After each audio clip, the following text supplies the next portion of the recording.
Dire sa Hong Kong, basta gani may bagyo, nagapanik buying dayon ang mga tao. Hello mga besh, nandito tayo ngayon sa market. Dahil usap-usapan na 2 days ang bagyo mga besh, kaya makigulo tayo. Tungod ginsugo kita ni amo nga magbakal sang pagkaon for 2 days, kaya ari na, samahan nyo ako.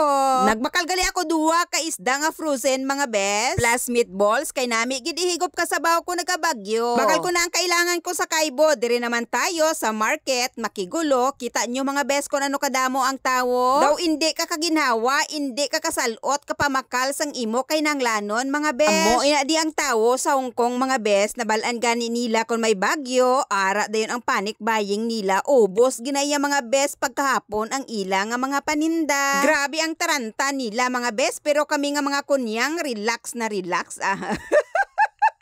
Kailan man yung sitwasyon sa Pilipinas kag dire sa iban nga bansa. Kag nagbakal man ako, frozen nga karne mga besh. Sa pork steak nga frozen mga besh. Paborito ko gini mga besh ang may taba-taba ni bala nga jutay sa iya nga meat mga besh. So, gustong-gusto ko gid ini siya. Manamit na siya mga besh kay tungod may taba siya kag may unod siya na mga bes, kahit i-fry mo lang, sarap na sarap ka talaga. Sitwasyon sa isdaan mga bes, are nakita nyo, baw mga bes, daw makulaps ka sa kamahal sang isda.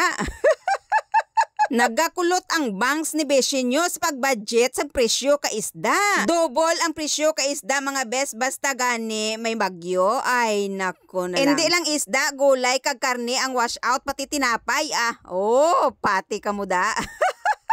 Kag nagwaswas na ang typhoon number 10 mga besh. So far okay ang sitwasyon diri sa Yunlong mga besh. Tungod hindi man diri ya sentro, didto ya sa north ang sentro kay kami ya south.